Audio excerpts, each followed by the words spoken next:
Hello friends, welcome to my channel Me and Maths. I am Abhinav. Today we will discuss about NCERT Math class 9th chapter 4th exercise 4.2. Now we start from first question. First question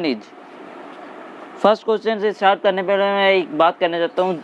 अगर आप मेरे video पे नए हैं तो आप मेरे channel को सब्सक्राइब कीजिए और बेल आइकन को प्रेस कीजिए, जिससे कि मैं सबसे पहले वीडियो अपलोड करूँ तो सबसे पहले नोटिफिकेशन आपके पास पहुँचे. तो फर्स्ट क्वेश्चन इसमें दिया हुआ है, निम्नलिखित विकल्पों में से कौन सा विकल्प सत्य है और क्यों. क्वेश्चन दिया है y = 3x + 5 का पहला एक अद्वितीय हल है, दूसरा केवल 2 हल हैं, तीसरा अपरिमित रूप से अनेक हल हैं. तो इसे पहले हम नोट कर लेते हैं. y = 3x + 5 नोट कर लिए. इसका फर्स्ट पार्ट दिया हुआ है एक अद्वितीय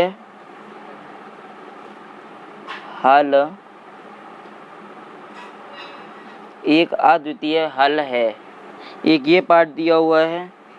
सेकंड पार्ट दिया हुआ है केवल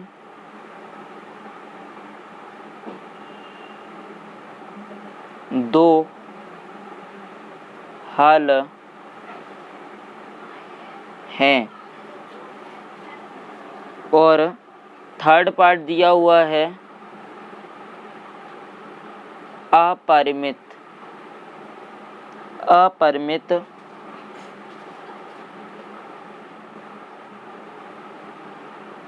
रूप से अनेक हल हैं.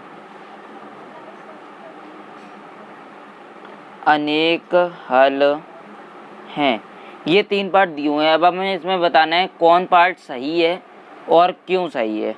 तो इसमें जो पार्ट है वो पार्ट नंबर 3 एकदम करेक्ट है, ये सही है. अब हमें बताना है क्यों है, तो हम लिखेंगे कारण. तो इसका कारण क्या है मैं आपको बताता हूँ. इसका कारण ये है x के प्रत्येक मान के लिए y का संगत मान होता है और विलोमता भी. तो हम लिख देंगे कारण में क्योंकि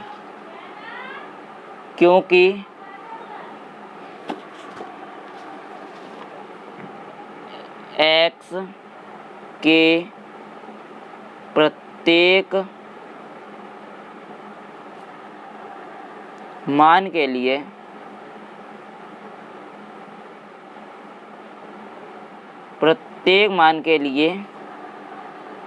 y का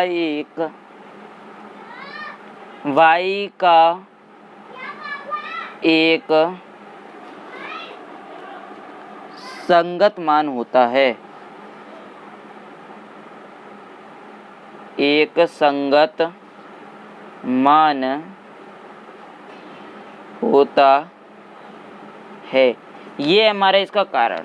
तो ये क्वेश्चन हो गया हमारा सॉल्व. इसमें पूछा गया था क्यों है और कौन है, तो हमने दोनों का दे दिया है आंसर. ये हो गया हमारा क्वेश्चन सॉल्व. अब इसी के साथ क्वेश्चन नंबर 2 पे आते हैं.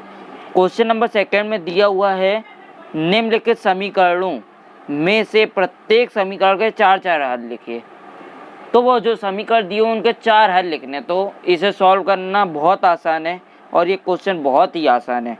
तो इसे हम पहले नोट करते हैं, फिर आपको बताते हैं किस तरीके से इसे आसानी से सॉल्व किया जाए. तो क्वेश्चन नंबर 2 का पार्ट नंबर फर्स्ट क्या दिया हुआ है 2x + y = 7. तो ये हमारा दिया हुआ है इसका पार्ट नंबर फर्स्ट. तो अब मैं एक तरीका बताता हूँ, उससे आप इसके 4 हल एकदम आसानी से निकाल सकते हैं. तो हम इसे एक समीकरण बना लेते हैं. y = 7 - 2x को उस साइड ले जाएंगे तो माइनस का हो जाएगा. तो अब इसमें हम कोई भी x के 4 मान रखेंगे तो उससे y का मान निकल आएगा. तो इसके 4 हल निकल आएंगे. तो हम पहले लिख लेंगे, यहाँ पे एक बॉक्स बनाएंगे.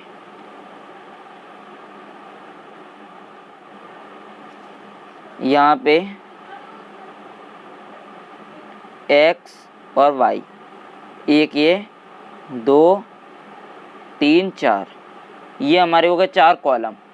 अब सबसे पहले हम इसमें एक मान रखेंगे. तो 2 × 2 7 में से 2 गया, कितना बचा 5, तो 1 रखा तो कितना बचा हमारा 5। अब x इज इक्वल 2 रखते हैं, तो 2 2 जा 4, 7 में से 3 गया 4, 7 में से 3 गया नहीं 2 2 जा 4 और 7 में से 4 गया 3 बचा, तो ये हो गया हमारा इसका ये। अब अगला मान रखते हैं, तो इसकी जगह x की जगह 0 रख देंगे, 0 रखेंगे तो 2 का मल्टीप्लाई 0 में करेंगे तो कितना आएगा 0। आप 7 में से 0 माइनस करेंगे तो कितना आएगा 7। ये हमने रख लिए 3 मान। अब एक मान कोई और रखना है तो हम 3 रख लेंगे, 3 2 जा 6, 7 में से 6 गया तो कितना बचेगा 1। ये हमारे हो गए 4 मान, तो हम लिख देंगे समीकरण के 4 हल बराबर। पहला हल क्या है 1,5, दूसरा है 2,3, तीसरा है 0,7 और फिर चौथा है 3,1। तो ये क्वेश्चन हो गया हमारा सॉल्व।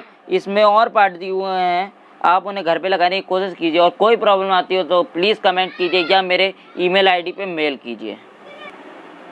अब इसी के साथ क्वेश्चन नंबर 3 की ओर आते हैं। तो क्वेश्चन नंबर 3 दिया हुआ है, बताइए कि निम्नलिखित हलों में कौन कौन समीकरण x - 2y = 4 के हल हैं और कौन कौन हल नहीं हैं। तो इसमें हमें अभी ऊपर हल निकालने थे, अब हल दिए गए हैं और समीकरण दिया गया है, हमें पूछा गया कि ये उसका हल है समीकरण का या नहीं है।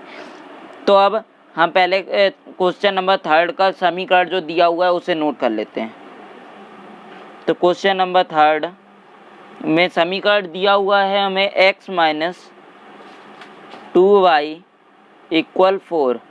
तो ये हमारा दिया गया है समीकरण। तो पहले हम इसे सॉल्व कर लेते हैं। मतलब इसका पार्ट नंबर 1 में क्या दिया हुआ है, पार्ट नंबर 1 में हल दिया हुआ है 0,2। तो हमारा क्या होता है x, y, तो x इज इक्वल कितना हो गया 0 और y इज इक्वल हो गया 2। अब हम x और y के मान इस समीकरण में रखेंगे तो ये बताना, अगर समीकरण का मान बराबर आ जाता है दूसरे साइड के तो उसका एक हल है, और अगर नहीं आता है समीकरण का बराबर तो हल नहीं है। तो हम समीकरण में मान रखते हैं 0 - 2 × 2 = 4।